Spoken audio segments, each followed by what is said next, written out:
What are the top 10 most popular flowers in the world? Ponder that question for a moment or two and look over the vocabulary words for this lesson while the intro song plays. Русский Ed is his name, and speaking Russian is his game. If it is Russian you would like to know, then Rусский Ed is the place to go. As you might guess, this lesson is about one of the flowers included in the top 10 list, and although different sources have different top 10 lists, most of the flowers on these lists are the same, and so without further ado, here are the top 10 most popular flowers in English and in Russian. Number 1 on the list is rose or rosa. 2 is daisy or margaritka. Number 3 is tulip or tюльпан. Number 4 is orchid or orchidea. Number 5 is carnation or gvоздика. Number 7 is lily or lilia. Number 8 is sunflower or подсолнух. Number 9 is daffodil or narцисс. And number 10 is violet or fialka. This lesson will focus on the carnation, or more generally, the genus the carnation is a member of, and that genus is known as dianthus or gvоздика in Russian. There are about 340 species of dianthus and thousands of cultivars. This genus includes carnations, pinks, and sweet william, and it's included in the plant family known as Caryophyllaceae or Cemейства Гвоздичные in Russian. The Red Book lists 2 members of this genus, Gvоздика akantolimo-novinaya and Gvоздика pridnestrovskaya. It should be noted that gvozd means nail. It's also worth noting that gvоздика can also mean cloves, as in the kind of cloves used in the culinary arts, and that cloves look like small wooden nails.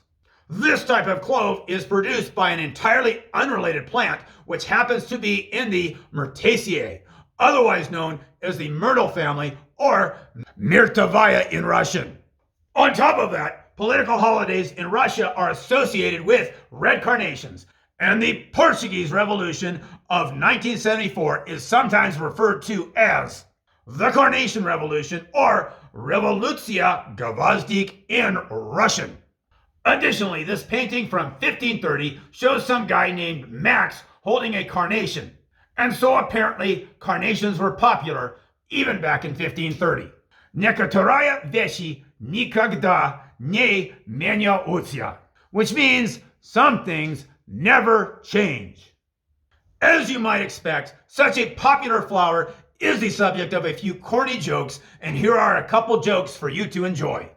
What do you call a pink flower that resurrects itself? Or in Russian, как называется розовый цветок, который воскресает сам? And the answer is a reincarnation. Or in Russian, перевоплощение. Obviously, this is an example of a joke which doesn't translate well. So let's try another joke.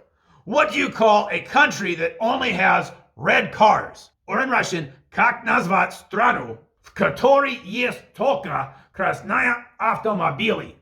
And the answer is a red carnation. Or in Russian, красная гвоздика. Again, the translated version of the joke doesn't work. But that's pretty much exactly what you would expect to see, or именно то, что вы ожидали бы увидеть in Russian. And finally, we have an interesting little story.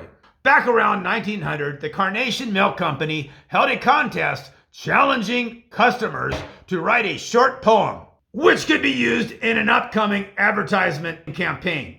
This one was turned in by a person with experience working with cows on a farm, which accounts for the crude language. And although it didn't win, it did catch the attention of company representatives. And it goes like this. Carnation milk is best of all. No tits to pull, no shit to haul, no buckets to wash, no hay to pitch, just poke a hole in that son of a bitch.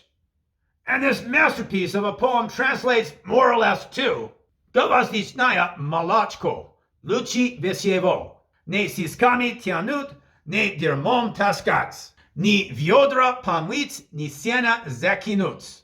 Prosta pratkini dirkuf sukini sinia. And that's about it for this lesson.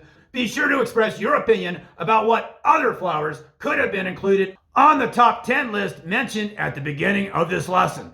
Until next time, this is Ruski Ed, signing out now. Das Vidanya!